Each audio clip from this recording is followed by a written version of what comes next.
আসসালামু আলাইকুম প্রিয় দর্শক শ্রোতা। আজকে চলে আসলাম ভারত পাকিস্তান নিয়ে একটু কিছু কথা বলার জন্য। ভারত কেন হঠাৎ করেই আপনার পাকিস্তানে হামলা করলো, এটা কি আমরা সবাই জানি? আমরা সবাই আগে থেকেই জানি যে ভারত পাকিস্তানের একটা দূরত্ব বা রাজনৈতিক একটা ইস্যু আছে। মাঝখানে আমরাও বাংলাদেশের মানুষ এটাতে অনেক সময় পেঁচিয়ে দেয় বা জড়িয়ে যাই। বিষয়টা হলো, আমি যদি বলি যেটা আমার কাছে মনে হয় পার্সোনাল ইস্যু, পার্সোনালি ভাবে মনে হয় ভারত হলো আপনার দক্ষিণ এশিয়ার ভিতরে ইসরায়েলের প্রতিনিধিত্ব করছে। কিভাবে করছে দেখেন, আমরা সবাই কিন্তু বিগত দিনগুলোতে দেখেছি যে ভারতের যে মুসলমান আছে, মুসলমানদের উপরে তারা কি পরিমাণ অত্যাচার বা নির্যাতন নিপীড়ন করেছে, এটা আমরা সবাই প্রত্যক্ষ সাক্ষী হিসাবে দেখতে পাচ্ছি। অপরদিকে আপনি কাশ্মীরের কিন্তু অনেক মানুষের মুসলমান, যেখানে আপনারা কি করলো যে ওরা জঙ্গি হামলা নামে একটা জাস্ট ওয়ার্ড ইউজ করে, ওরা কি করলো কাশ্মীর হামলা করে দিল। কাশ্মীর হামলাগুলো কাদের এখানে, যাদের যে অঞ্চলগুলোতে আপনার মুসলমানদের বসবাস, সেই অঞ্চলগুলোতে কিন্তু ওদের হামলা করে দিল।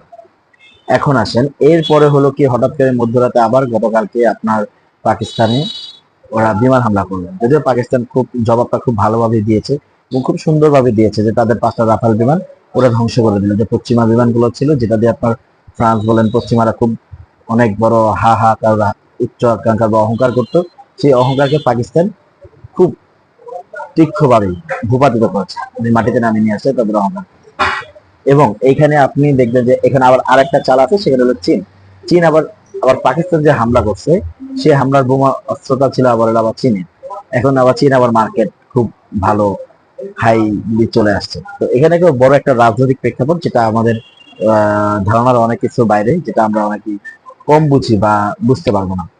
কিন্তু আমার কাছে মনে হয় যে ভারত ইসরায়েলের একটা প্রতিনিধিত্ব করছে, যেটাকে অবশ্যই আমরা মুসলিম হিসাবে, আমি পাকিস্তানকে সাপোর্ট করি, যেটা আমি মুসলিম, অবশ্যই আমি মুসলিম দেশকে সাপোর্ট করব। আর ইন্ডিয়ার প্রোডাক্ট যা আছে ওগুলোকে অবশ্যই আমরা বয়কট করব, নিজ থেকে, মন থেকে, প্রাণ থেকে একেবারে বয়কট করব। কারণ এরা দক্ষিণ এশিয়াতে ইসরায়েলকে প্রতিনিধিত্ব করছে, ইসরায়েলের দেয়া পথ এরা অনুসরণ করছে। ধন্যবাদ। আমার মতের সাথে কে কে একমত, অবশ্যই আপনাদের কমেন্ট বক্সে জানাবেন। ধন্যবাদ। আজকে এই পর্যন্তই।